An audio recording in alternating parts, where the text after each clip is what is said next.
बहू और बुलेट। घर के बाहर फट फट फट की जोर से आवाज हुई। सीमा को लगा कि पटाखे फूट रहे हैं। वो डर के मारे घर से बाहर निकली। देखा तो सामने योगेश यानी कि पतिदेव एक बुलेट बाइक पर बैठे हैं।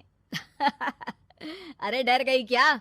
बाइक लेकर आया हूँ तुम्हें घुमाने के लिए। सच में? मुझे लगा पटाखे फूट रहे हैं। अरे पटाखे भी फूटेंगे और मिठाई भी बटेगी। माँ को तो बुलाओ। माँ भी बाहर आ जाती है। अरे योगेश बेटा, इतनी जल्दी आ गया? और ये गाड़ी किसकी है? साहब की है? हाँ माँ, तुम्हारा बेटा साहब से कम है क्या? मेरी ही है। अरे बेटा, इतनी बड़ी गाड़ी ले ली, इससे तो तू घोड़ा ही ले लेता। महंगी पड़ी होगी ना? माँ महंगी सस्ती छोड़ो और मिठाई लाया हूँ, गांव में बंटवा दो। अरे बंटवा क्यों दो? पीछे बैठो, गांव में बांट कर आते हैं। सब खुश थे। योगेश गांव के बाहर एक कोयले की खदान में मजदूरी करता था। मेहनत और अकल से उसने वहां ठेकेदारी का काम सीख लिया और सूझबूझ से ठीक ठाक पैसा बनाने लगा। गांव में बात फैल गई कि योगेश के घर धमाका गाड़ी आई है। ऐसी गाड़ी पहले कभी किसी ने गांव में तो देखी नहीं थी। योगेश और माँ गाड़ी से वापस घर आ जाते हैं। बेटा, बाबूजी ऊपर से देख रहे होंगे और आशीर्वाद भी दे रहे होंगे तुझे। वो होते तो उनको भी घुमाता माँ। पूरे गांव में नाच नाच के मिठाई बांटने जाते। जैसे मैंने नाच नाच के बांटी थी जब वो अपने लिए एक साइकिल लेकर आए थे। बस बस, बाबूजी दो बात भी सुनाते कि फटफट वाली फटफटी ले आया। सीमा आगे कहती है, अपने लिए तो ये गाड़ी ले आए और मेरे लिए? अरे ये गाड़ी तुम्हारे लिए ही तो है। पक्का मेरे लिए है? अरे पक्का तुम्हारे लिए है। अगली सुबह जब योगेश सो रहा होता है तो उसे बाहर से गाड़ी की आवाज आती है। वो घबराकर चिल्लाता है, चोर चोर, मेरी गाड़ी ले जा रहा है, चोर चोर।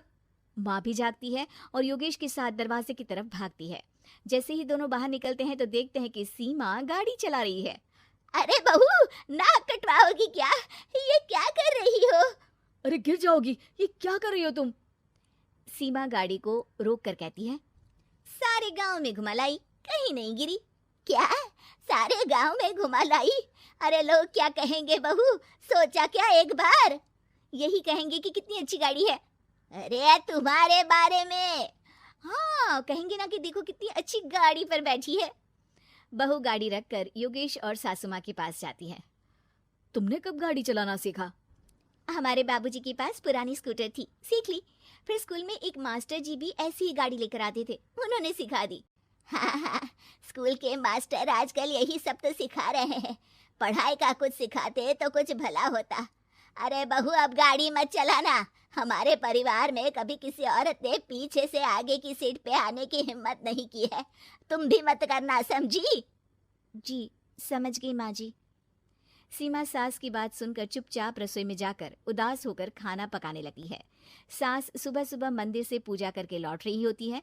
तभी उसे दो औरतें रोक लेती हैं और कहती हैं, अरे बहू को थोड़े अच्छे लक्षण भी सिखा दो।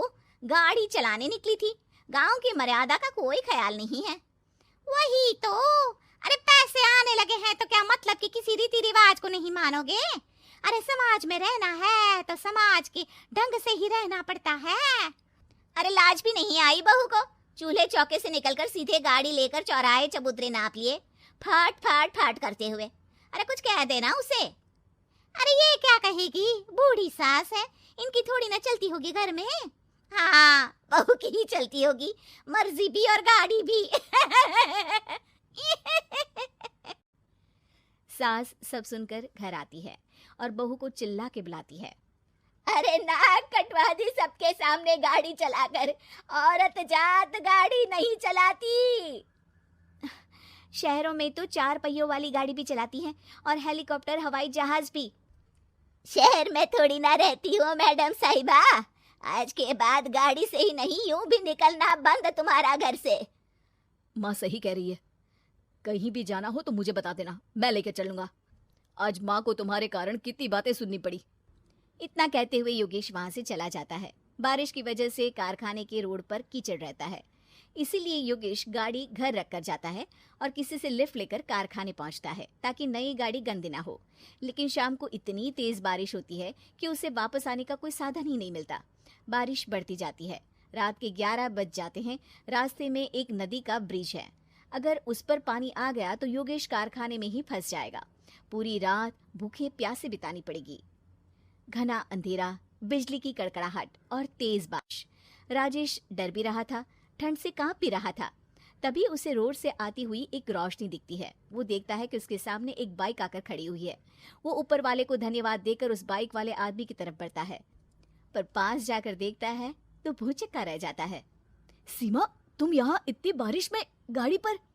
पहले बैठो तो, नदी ब्रिज पे आ जाएगी तो जाना मुश्किल हो जाएगा। योगेश गाड़ी के पीछे बैठता है। सीमा गाड़ी चला रही है। मैंने तो तुमको पहचाना ही नहीं। गाड़ी की आवाज तो पहचानी होगी ना। अरे पर मुझे नहीं पता था कि तुम आओगी। अच्छा किया कि तुम आ गई।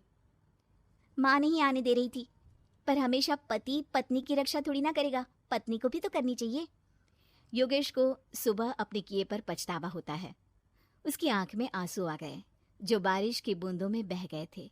उसके बाद सीमा को सास ने और योगेश ने खुशी खुशी समाज की सीमा लांघने की मंजूरी दे दी। अब वो जहां भी जाती फट फट फट गाड़ी पे ही जाती।